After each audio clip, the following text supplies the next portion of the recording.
Big session, this one. We are going deep into the Albury and Wodonga market, and we're also going into the Geelong market. These are some markets that the Oz property community have requested us to do a data deep dive and go surgically into and cut it apart, look at all the research, look at all the data and say, is this an area that we would buy or is this an area that we would bin?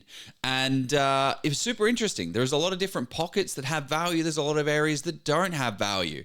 Hey everyone, my name is Joe Tucker. Together with Jeff Miles, we created the Oz property investor community. These are the people that ask the questions. There's 83,000 members in that group. You guys should join it if you're not a part of it, because there's some really good conversations. We just had our live event, our first ever live event. There was over 200 people at the event. It was a paid event, and really interesting to see so many different opinions about what area is of value and what areas suck.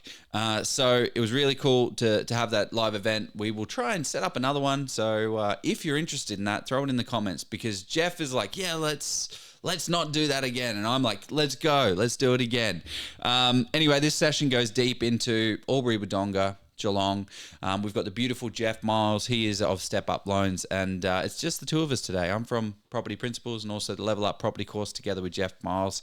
And I don't want to pump this thing up, because I don't think I want any people to go and buy in these areas, because we don't need, you don't need the competition. Not saying that I am buying there. They are region choices from the community, but you're going to enjoy this session. There's a lot of data. Let's dive in.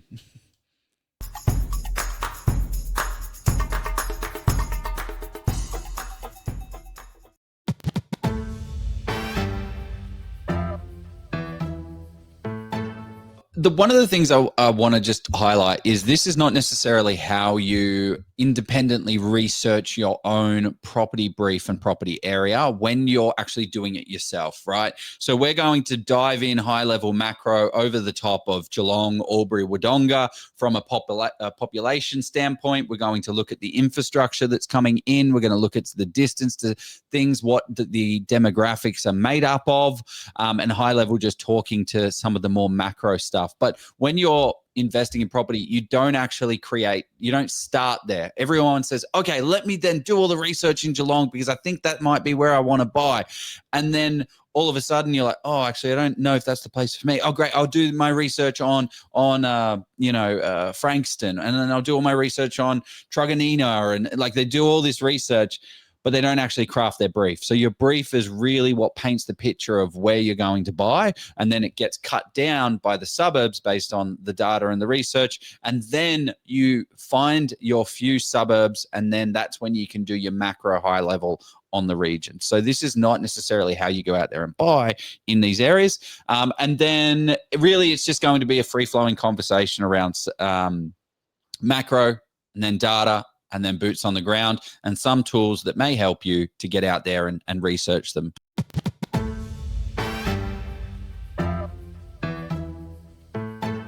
Albury, Wodonga. We all have a bit of an idea where that is.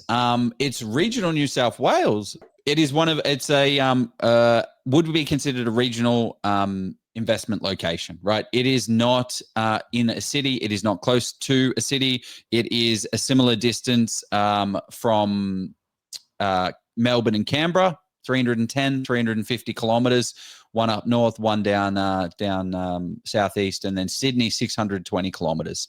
So what it is straddling the main river here. The Murray River. Yep, spot on. Murray River. Population of, I've done these backwards. Population of around about 103 right now. This is just from 2021. And the population forecast is going to ideally be 120,000 and 60% owner occupiers to buyers. So it's a little bit high. Probably a little bit high for me, isn't it? Like it's, it's on the cusp of where I would say that there's getting a lot of investors sort of happening. You're not going to like what's coming up to Geelong then. But 60% owned. 60% owned to buying. Yeah. 60%. Versus tenants or renters. Correct. Yeah. Well, one of the things that I really love about this list is that it makes you realize that, yes, Australia is a big country. But if you, like, my goal here is to remove as much off my plate so that I don't have to, waste time researching stuff that's irrelevant. So if you have a look here, so if you've got like a cutoff of 20,000 population, not saying that's a good or a bad thing, all of a sudden you've got 69 locations to research. Maybe you want to have, it needs to have a population of 100,000 plus. Okay, cool. So Albury Wodonga ticks that box. It's got 101,000. And then there's only 20 other regional centres that have that over 100,000 people, which I think is just kind of crazy, isn't it? Like, there's only 20 places. There's Bendigo, Ballarat, Darwin, Toowoomba, Cairns, Townsville, Hobart, Geelong, Wollongong, Central Coast, Sunshine Coast, Canberra, Newcastle, Gold Coast, Adelaide, Perth, Sydney, Melbourne, and Brisbane. That's it from a city aspect. So it makes me feel a little bit confident when it comes to like, okay, great. Well, where in the cycle do I think these places are? And then where is the opportunity? Now, that's only if you're looking at population, and population growth alone doesn't mean there's going to be capital growth. So I think that's one important thing to look at. Renters to owners is at 60%. One of the things that we like to see here, I'm not going to do the present mode, is healthcare and social assistance is quite big. They're having a big hospital upgrade of $558 million that's going to help drive the economy there. But also, one of the things to mention for Albury Wodonga is that it is a central train inland rail setup. So it connects Sydney and Melbourne via rail. So it is having upgrades to that, but it also is quite a lot of traffic from that goes through it. So that is one of the things I think is quite interesting is the train line. So you just be careful of, there's a train line running through it and you don't really want to be too close. So Albury is on the northern banks of the river, is based in New South Wales. Wodonga is on the other side of the river, based in Victoria. Now, the funny thing is this actually really affects, it doesn't really, like, it's not a fundamental shift because the most important thing is the capital growth, but it does change the state that you're buying, which means that it changes the amount of stamp duty that you pay, and it changes the land tax layout, the way that you pay land tax, the land tax thresholds, and different situations. So I can't give you any advice on that because I'm not an accountant. However, also the property management side of things as well, like your tenants. So I spoke to somebody on the ground today in Albury, Lisa at Stain Nichols, and she was saying that, because I said it must be fun trying to manage those properties in Victoria, because over here in New South Wales, minimum standards isn't as much of a thing. But yeah, in Victoria, it's heavily policed and she's like, yes, I definitely prefer New South Wales, at least from a property manager's perspective. So not saying that they're better or not, they're just two sides of a similar coin. It's just but yeah, that's one thing that you to keep in mind is if you're in Albury, yes, you've got different rental tenancy versus over in Victoria, different ones again. But go on, Joe. Yeah.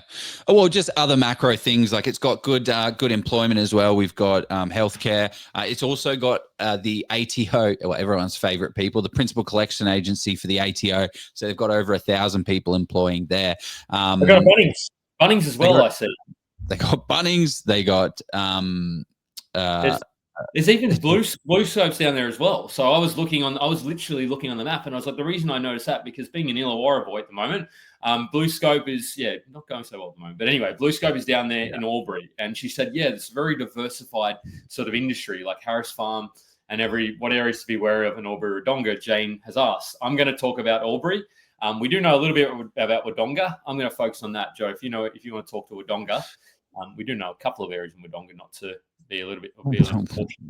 Well, I mean, there's not many suburbs in Wodonga. So there's Wodonga and West Wodonga. There's not as many suburbs to talk about. But what else? There was another point that I wanted to make. Unemployment. Unemployment in Albury Wodonga has dropped from 4.5 to 3.9, which is fantastic.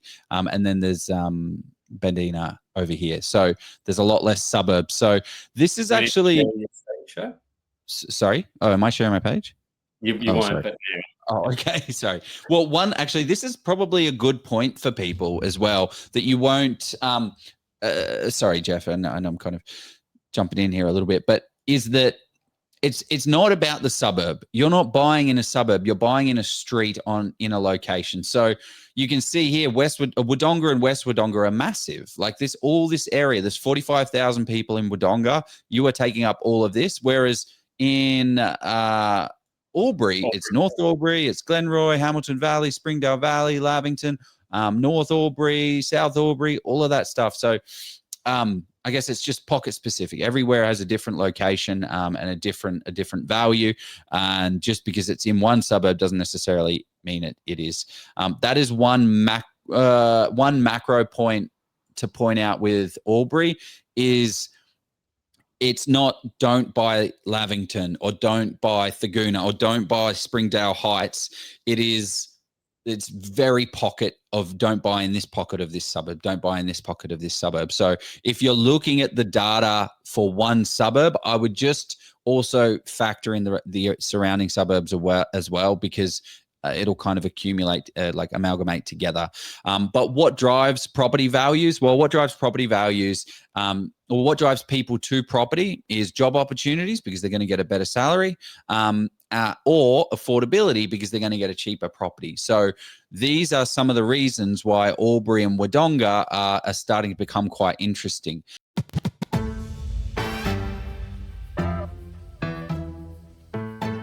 So Geelong, macro, what are we looking like? Or let's go back to this little list of cities that we have in this beautiful little island that we call Australia. One of the things that you'll notice, we have Melbourne, Sydney, Brisbane, Perth, Adelaide. One of the things that you will notice is that Melbourne is the highest. Wait, what? Melbourne's the highest populated area? Huh. That's interesting. It's been that way for a little bit. Yeah, because it's the way they classify the metropolitan area. So they've captured more in Melbourne, because Melbourne bloody just goes for they've got paddocks everywhere. So surely Melbourne's more expensive than Sydney, right? Sydney's king, mate. Is Melbourne more expensive than Brisbane though? Surely Melbourne will be more expensive. I mean, I think there's a bit of a It depends on whether it's more expensive than Adelaide. It's pretty interesting. Like, you look at prices. What did I say at the outset of this? What drives people to an area is jobs and affordability. So it's very interesting. This is one of the things. Now, the funny things when we talk about macro, I actually did a very similar slide 4 years ago when we were talking about when it was another people's choice. And we went through Geelong, and I went through that presentation today, and I was like, oh, wow, look, all these things are here. So the macro is what drives future value. It doesn't tell you what is happening right now and what is driving the future growth. So when people, I see this all the time, I guess, when people are trying to sell house and land packages, they try and sell the sizzle without any substance. So that's one of the things I guess is just worthwhile pointing out. If someone's saying, oh my gosh, we've got all this, crazy infrastructure, and we got that infrastructure is good. It's a big part of investing, but it doesn't tell you the supply and demand dynamics that's actually going to move a market. A lot of people left Melbourne during COVID. That's why we were talking about WA, South Australia, and Queensland. Anyway, I don't need to rattle on with that. So Melbourne, Sydney, Perth, Adelaide, Gold Coast, Newcastle, Canberra, Sunshine Coast, Central Coast, Wollongong, Geelong. So that's an interesting thing, that Wollongong and Geelong are pretty much identical in terms of population. So population growth in 2024 is 318,000 in Wollongong and 308,000. So, but one of the things that I want to mention is Geelong is the second largest city in Victoria, and it is the largest regional city in Australia. So it is, it's got the City Avalon Airport. There is a new increase of 35,000 200,000 new jobs coming into Geelong over the next 5 years, which is super exciting. There is a 30% increase in healthcare and retail, and a 30% increase in construction. So 270,000 population in 2021, 364,000, and then a very ambitious, I don't want to get the number wrong, so I just want to double check what year they're bringing that in, but they're going to make 500,000. They're going to have 500,000 people by, I believe it's 2041, which is a substantial amount of people. Where else has 500,000 people? Queanbeyan in Canberra. So they want to be the next Canberra in by 2041. Yes, that's a lot of people. Okay, going back. So let's talk about from a regional, like from a location perspective. One of the good things that we really like, I really like, I don't know about you if you like it, Jeff, is the distance to the. I've got the bloody slide here.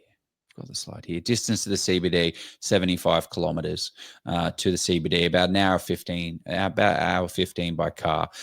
But one thing to mention is access to the city is important, but the government's decided that it's not that important. The government. So what don't we like about Geelong? The government axed, killed, got rid of the $2 billion fast train to Geelong to the Melbourne CBD. They said no more. They said it's not going to work. We don't want it. We can't do it no longer. So that's something pretty interesting. So that is something that we don't like about Geelong.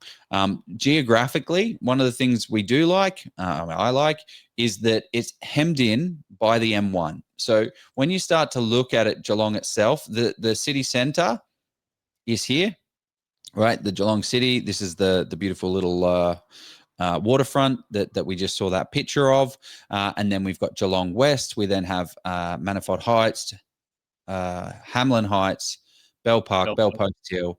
Then it starts to go into Norlane. Then it starts to go into Corio. But this area is all hemmed in by this M1. So from a supply constraint side of things, you're going to see some interesting things happen. So one of the things you'll see is that there's going to be a lot of land supply going out in here eventually. So that 500,000 people have to go somewhere. So we're already seeing that in Corio with all of this land supply here that will eventually get converted. I imagine whatever it is, like the little reserves and things like that, will eventually get converted into land supply, but it will get point where they can't do it.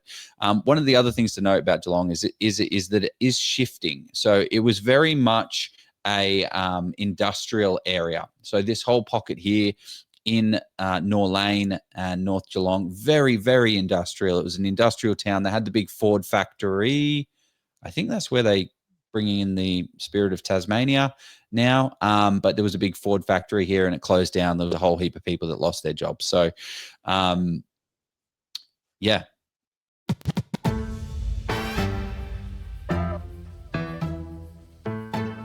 Sebastian has asked, hi guys, what websites would you recommend when trying to conduct market analysis? We're using all these sort of tools now, Sebastian. It's open stats for the boots on the ground to some extent. As Joe said, you need to go beyond that. You need to ask the property manager who is an area expert, or not an area expert, but they are, but they're an expert in renters and challenges of rents as well. So they'll tell you where the pockets are that you within certain streets as well. So street by street, you want to understand what's going on. The other one is H-tag, yes, as well. We're just doing flying through realestate.com now as well, but they're probably the core ones for data analysis at least.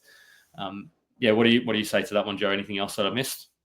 Yeah, we'll use our coupon discount code for H-tag. What's the code? And then you save like 20%, is it? Do we give people 20% to use H-tag, or is it 30%, 25%? Oh, no, it says 20%. Yeah.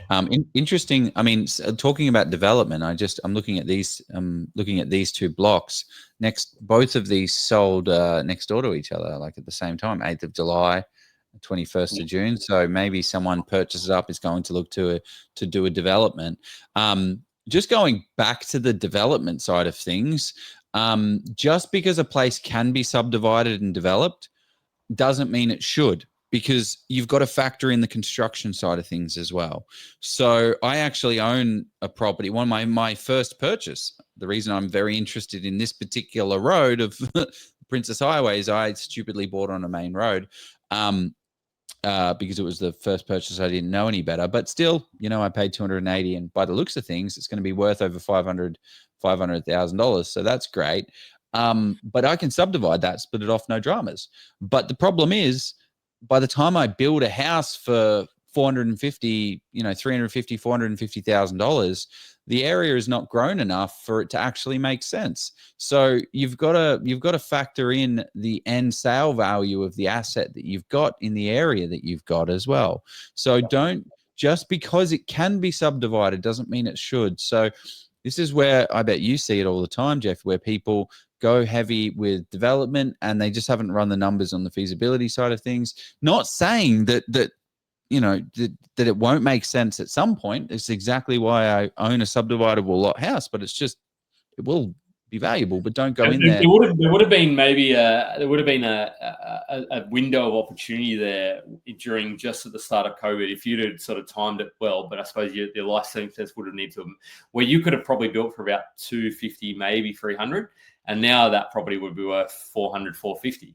So you sort of, but even then you're like, okay, very educational. Thanks. You're welcome, Paul. He's a big supporter of us.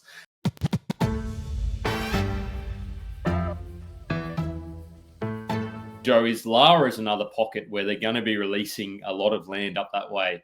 Well, they've got all the land to release, my man. There's a lot of Lara land. So that talking about that infrastructure of like that availability of land supply that's going to be hemmed in by the M1, that doesn't exist in Lara. So Lara can just keep going out. Lara is an interesting place if anyone's actually been there. There's not much in Lara. Like it's not a city. It is a very small town, but it's very nice. Like you can have little hobby farms. You can have like a large block of land. You can get 600, 700, 800 square meters. Sorry, $600,000, $700,000, $800,000 properties on 800, 900, 1,000 square meter blocks. So there's livability there for sure. Got it. I to me this is an Airbnb location. I don't. Okay, well that's an interesting statement. That was quick. Why is this what tells you? Because it's out on the coast, Joe. Look at where it is. So I suppose it depends on the strategy. Like to me, if I was going to consider this area, it's not affordable. It's very unaffordable. But that's because it's a holiday home and all that sort of stuff. So I would say this is for a very specific type of strategy. It has to be like an Airbnb. If you're buying this area expecting capital growth, I don't know where that capital growth is likely to come from at this stage, based on what I'm looking at now in the short term. Like if we're talking 10 years, I don't know what it's going to look like in 10 years, to be very honest. But I'm not holding up a lot of confidence for a capital growth for that particular part of Geelong.